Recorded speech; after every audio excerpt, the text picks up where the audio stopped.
अस्सलाम वालेकुम दोस्तों। जसप्रीत बुमराह इंडिया की ताकत है, ऐसा आखिर क्यों कहना पड़ा है?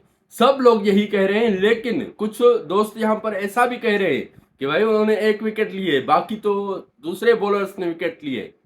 शुरुआत से जब आप मैच देखोगे ना, आपको समझ आएगा कि बुमराह इंडिया की ताकत है, भारतीय टीम की ताकत है।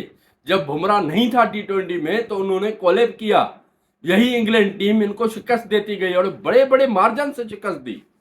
सबसे पहले आपको शुरुआत से हम बताएंगे कि बुमराह के लिए मैंने क्यों कहा कि वो इनकी ताकत है, क्योंकि हैरी ब्रुक जैसे बल्लेबाज जो कि इस वक्त फॉर्म में है, शुरुआत में उनकी विकेट उड़ा देना, उसके साथ साथ जो मेन पेसर था इनका, जो यंग लड़का था नया, वो भी बेहतर कर रहा था, बरार जिसका नाम है। लेकिन यार जब शुरुआत इसने की, 7 ओवर में सिर्फ 17 स्कोर रन, 3 रन पर ओवर भी नहीं होती, तो इस हिसाब से वो इसको रन दे रहा था और रोके हुआ था, इसको नहीं खेल पा रहे थे। तो दूसरा जो बॉलर था बरार, जिस तरह मैंने कहा आपको कि वो उनकी सबब, अगर बुमराह उनको रोके हुए था, उनके ऊपर प्रेशर डाल रहा था, तो बरार को विकेट्स मिल रही थी, वरना उनको इतनी ज्यादा विकेट्स नहीं मिल पाती। बहरहाल इंग्लैंड टीम का शुरुआत में कोले पाया, शुरुआत जब हुई तो जैकब बेथल जो है वो 14 स्कोर रन करके आउट हुए, और जबकि बेन डकट 43 स्कोर रन करके आउट हुए। तो उसके बाद हैरी ब्रुक 1 रन करके आउट हुए। बटलर जो इनके जोस बटलर बेहतर खेले थे, वो भी 5 स्कोर रन पर आउट हुए। सेम करन 0 पे आउट हुए। तो यहां पर इनकी टीम फंस के रह गई। मैंने सोचा कि शायद कुछ ज्यादा स्कोर नहीं कर पाएंगे, लेकिन जॉर्ज रूट ने यहां पर आके इनिंग को बिल्ड किया और आगे बढ़ाया। उसका साथ विल जैक्स ने शुरुआत में कुछ दिया, लेकिन 20 रन पर विल जैक्स भी चला गया। 6 विकेट्स इनकी अर्ली जब गिर गई तो मैं समझ रहा था 200 स्कोर रन भी नहीं कर पाएंगे, लेकिन डाउसन ने साथ दिया जॉर्ज रूट का।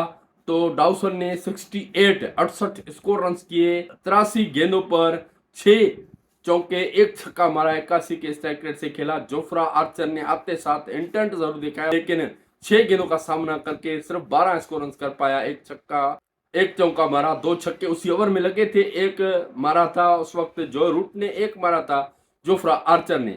बहरहाल पूरी टीम 258 स्कोर रन कर पाई।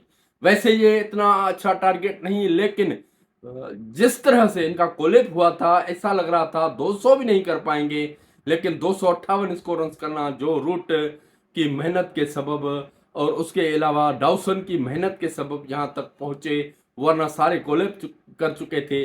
शुरुआत में बेन डकट ने कुछ ना कुछ 43 स्कोर रन किए। अब जबकि जो रूट और बेन डकट रुके हुए थे तो 60 रन तक कोई भी विकेट नहीं दी।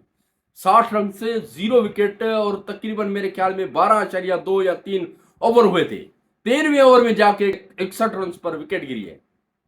वैसे 13 ओवर तक अगर विकेट ना गिरे और 60 स्कोर रन भी हो जाए तो ओडीआई में तो क्या ही कहना, लेकिन उसके बाद कोले पाया इंग्लैंड का, तो जसप्रीत बुमराह के सबब आया। जसप्रीत बुमराह भाई पहले, अब तो 9 ओवर उसको करवाया गया, 31 स्कोर रन दिए, 1 विकेट हासिल की, 3.44 की इकोनॉमी से दिए। लेकिन जब इसने 7 ओवर करवाए थे, ये लास्ट 2 ओवर्स में इनको ज्यादा स्कोर रन, 14 स्कोर रन पड़ गए, वरना 17 स्कोर रन 7 ओवर में दिए हुए थे इसने। और प्रसिद्ध कृष्णा ने 2 विकेट हासिल की, जबकि यहाँ पर अक्षर पटेल कामयाब रहे, 4 विकेट्स लेने में कामयाब हुए, लेकिन टेलेंडर्स ज्यादा, इन्होंने 3 टेलेंडर्स को आउट किया। पहले 1 विकेट थी, इनको मार पड़ रही थी, 7 की इकोनॉमी से पहले स्कोर इनको पड़ रहे थे, लेकिन 6.31 की इकोनॉमी से लास्ट तक इनको स्कोर रन पड़े। और जबकि जो बर्रार मैंने कहा इनका, वो यंगस्टर जो है 2 विकेट्स वो भी लेने में कामयाब हुआ, लेकिन 61 स्कोर रन 9 ओवर्स में। भैया कहां बुमराह की 9 ओवर्स में 31 स्कोर रन और कहां